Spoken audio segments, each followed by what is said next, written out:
다음 세 번째 기조 연설을 소개해 올리겠습니다. 비트코인.com의 로저버 CEO가 세 번째 기조 연설을 해 주시겠는데요. 네, 지금 무대로 등장하셨네요. 여러분 박수로 환영해 주십시오. 안녕하세요, 로지입니다. Thank you for coming today. So I'm going to talk about why and how digital currencies are going to change the world. And my presentation is based on a blog post by Brian Armstrong, the founder of Coinbase.com, one of the most popular digital currency companies in the entire world. And Brian Armstrong says that digital currency may be the most effective way the world has ever seen to increase economic freedom. If this happens, the implications are profound. It could lift many countries out of poverty, improve the lives of billions of people, and accelerate the pace of innovation in the world. Those are some pretty powerful goals to be working towards. So we should talk about what is economic freedom. And I think talking about economic freedom here in South Korea is very appropriate because we can look just to the north of here to see what the effects of not having much economic freedom can be. And so economic freedom, you can measure it with a bunch of different ways, including how easy it is for members of a society to participate in the economy. It has a number of factors as to how easy it is to start a business, whether property rights are enforced, free trade with people in other nations, the regulation of labor and businesses, and the stability of currency. And here we have a really, really interesting list. And we can see on the left here, we have a list of the countries with the most economic freedom in the world. And we have countries like Hong Kong, Singapore, New Zealand, Switzerland, Australia. And on the right, we have a list of countries with the least amount of economic freedom in the world. And we can see topping the list of countries with the least amount of economic freedom in the world are North Korea, Venezuela, Cuba, and a bunch of other places that probably none of us in this room would ever want to live. And so you can ask yourself, would you rather live in the countries on the left with more economic freedom or in the countries on the right with less economic freedom? And it's very, very clear. And here we have some pictures of Hong Kong in the 1950s versus Hong Kong today. And in that time, it went from being kind of a sleepy little port to an absolutely world-class economic powerhouse. And we have pictures of Havana, Cuba, with much, much less economic freedom compared to Hong Kong. And in the same time period, it didn't really change much at all. And I think a lot of people outside of the Koreas, they don't know this, but before the Korean War, North Korea was the rich part of Korea. And South Korea didn't have nearly as much money as North Korea. And then after the war, South Korea had far more economic freedom than North Korea. And in just a few short decades, South Korea became an economic powerhouse where people have a high standard of living and lots of money is made and earned by people in South Korea, and the country is wonderful because of that economic freedom that it has. Whereas in North Korea, they've had basically the least amount of economic freedom in the entire world. And now in North Korea, people are literally starving to death because things are so horrible there due to a lack of economic freedom and the government controlling every aspect of the economy.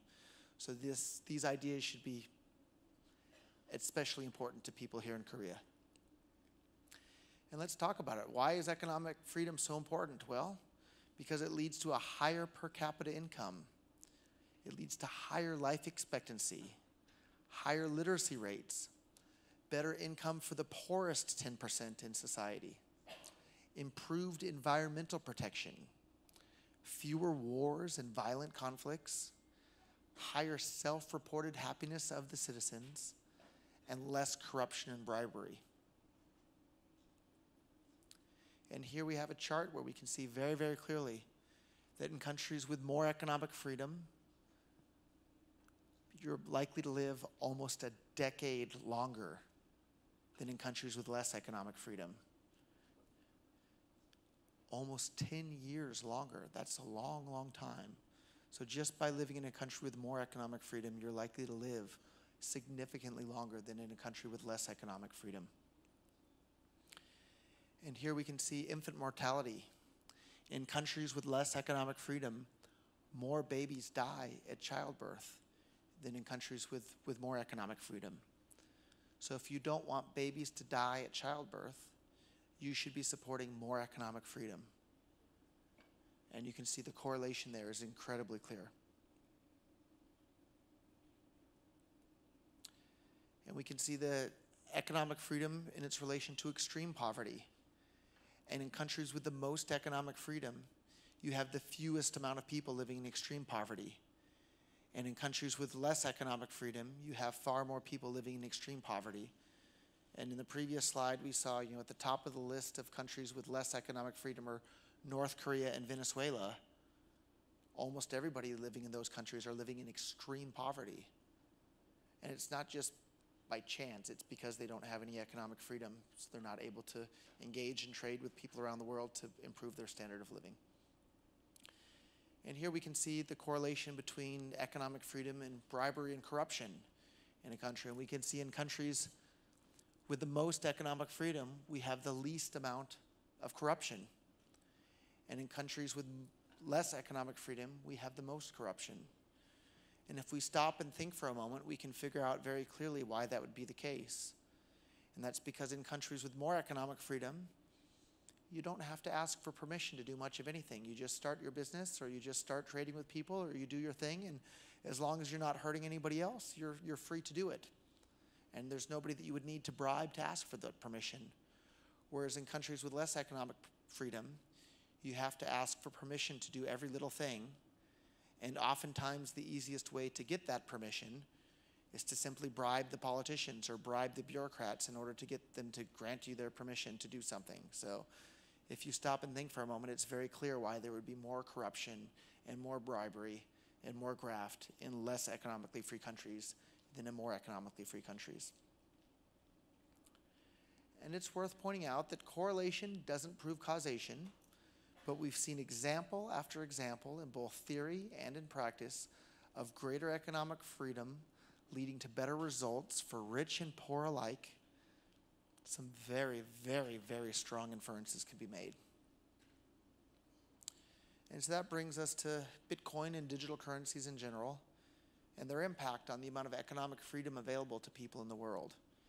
Because it makes it easier for anyone to start a business, because they can then accept and send and receive payments with anyone, anywhere in the world, instantly, basically for free, and there's nothing that anybody can do to stop them or block those payments. That's an incredibly liberating tool to bring more economic freedom to the entire world. And it enforces property rights, because nobody can seize your Bitcoin Cash wallet. Nobody can seize your Ethereum wallet. Nobody can seize any of your digital currency wallets so long as you're actually using a wallet. And I want to implore all of you in the audience to understand the difference between an actual digital currency wallet, in which you're holding the digital currency yourself on your own device, and a digital currency bank, in which somebody else is holding the digital currency for you on your behalf. That's a very, very important distinction to make between those two things. And of course, digital currencies promote free trade. They literally allow you to send and receive any amount of money with anyone, anywhere, instantly, anywhere in the world. Not just from Korean people to Korean people, not just from Americans to Americans or Chinese to Chinese, from anyone, anywhere in the world. Young or old, rich or poor, black or white, it doesn't matter. Anyone can use digital currencies anywhere in the world. And it enables freedom of contract as well, so you can make business dealings with these people all over the world. And a really, really, really important one, especially for people living in countries with less economic freedom and that have lots of corruption because of it, is the availability of digital currencies enable people to opt out of corrupt systems. Previously, you had to use whatever the money was in the place that you happened to be living, and you didn't really have any other choice. Now, thanks to the invention of digital currencies in countries like Venezuela or Turkey or other places that are having a lot of problems with the government-issued money, people now have a choice. And just like anything in the market, more choices and competition lead to a better quality product at a lower price. Just like it's wonderful that there's probably 1,000 different kimchi manufacturers here in Korea, that leads to better tasting kimchi at a lower price for everybody. and competition in kimchi is good, well, the same is true when it comes to the type of money that we get to use.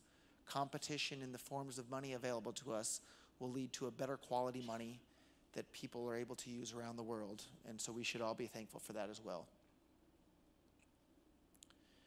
And so Brian Armstrong said that creating more economic freedom in the world will serve as a giant economic stimulus package for the world. It will accelerate innovation, reduce wars, make the poorest 10% better off, overthrow corrupt governments, and raise happiness. What an exciting set of goals to be working towards every day. And if you're involved in helping spread digital currencies to the world, you're involved in helping make these goals a reality. And that's why I say that Bitcoin Cash now and digital currencies in general are the best tools the world has ever seen to accomplish these goals. And so if you were an ignorant government person or somebody ignorant of the benefits of economic freedom, or you had some system in which you're able to extract a bunch of money from people in which they aren't allowed to have additional options, you'd have to ask yourself, what would you do to stop this? What would be your strategy to stop Bitcoin from spreading all over the world? Well, what you would do is you do exactly what the Bitcoin Core BTC camp have done in Blockstream. They would advocate for 1 megabyte blocks to intentionally create high fees, less privacy, slow confirmations, and unreliable transactions. And for any of you in this room that don't know, I'm Roger Ver. I was the first person in the entire world to start investing in Bitcoin startups. And I was arguably the loudest voice in the entire world promoting people to start using Bitcoin since way back in 2011. And sadly, these people with Bitcoin Core and Blockstream managed to hijack the entire project and trick people using censorship and lies and propaganda into thinking that high fees and full blocks are a good thing, but it's the exact opposite of that. Because it has led to fewer users than there would have otherwise been, fewer nodes around the world, lower adoption, less privacy, a lower Bitcoin market cap, lower Bitcoin market share, and less censorship resistance. And because of those stupid policies, that's why I'm busy advocating Bitcoin Cash now, because Bitcoin Cash is the real Bitcoin that I've been involved with since 2011. And we can see BTC's market share in the last year has gone down, down, down as soon as the blocks became full. The amount of people around the world using Bitcoin, BTC, has declined. The amount of businesses accepting it have declined. Its ability to bring more economic freedom to the world has been diminished by those economically ignorant policies. And we can see BTC's market share there as people worried about the blocks becoming full. And then altcoins began gaining mass adoption, which is just fine. And the blocks became full, and that's when Bitcoin's market share absolutely plummeted. At the exact same time that the altcoin market share skyrocketed. And that's fine. I love any altcoin that actually works to bring more economic freedom to the world. I love anything that brings more economic freedom to the world. But all of us in this room are getting older day by day, and life goes by very quickly. And if we want to bring all these benefits to the world that are brought by economic freedom, we should work to bring them quickly and as fast as we possibly can, because, as I said, we're not getting any younger. And so sadly, and the part that makes me the most upset, is the delayed adoption that we've seen around the world of digital currencies in general. And we can see very, very clearly the orange line here, where the amount of transactions happening on the Bitcoin network, each month after month, and it was very clearly increasing until we hit that 1 megabyte limit. And the adoption of digital currencies around the world has been delayed by several years because of this stupid 1 megabyte block size limit. So what's the solution to this problem? What do we do about this? Well, that's easy. We have Bitcoin Cash now, the real Bitcoin, which has low-cost transaction fees, fast peer-to-peer transactions, reliable transactions. It's decentralized, of course, permissionless. The code is open source, on and on and on. And it has a bunch of benefits over Bitcoin Core or BTC. But the most important one on this entire list is the very bottom one there. Bitcoin Cash is a digital currency. And I'll remind you all that the very title of the original Bitcoin white paper was that Bitcoin was a peer-to-peer electronic cash system. And sadly today, most of the thought leaders that support BTC openly mock the idea of using Bitcoin as cash. They openly mock the white paper that describes what Bitcoin is, yet they want to call their coin Bitcoin when it's not even remotely what's described in the original Bitcoin white paper. So Bitcoin Cash is a digital currency. Bitcoin Core, BTC, no longer is. So if you're excited about this, I implore all of you to tell your friends. If you see me, come up to me. I will set you up with a Bitcoin Cash wallet, and I will give you some Bitcoin Cash. Come out to our booth across the way here, and we will give you some Bitcoin Cash. We will help you set up a Bitcoin wallet. Go to bitcoin.com, get it installed on your phone. We will literally give every single one of you in this room some Bitcoin Cash to show you how amazing it works. The fee to send Bitcoin Cash from one person to another is about 1 Korean won, and the transactions are basically instant, and it works for anyone, anywhere in the world instantly. So if you're excited about all the benefits that are brought to the world by more economic freedom, the best tool the entire world has to bring more economic freedom to the world is Bitcoin Cash. And that's why I'm busy promoting Bitcoin Cash every single day now in Korea and around the world, because I want to see all those benefits brought to the world by more economic freedom as quickly as I possibly can.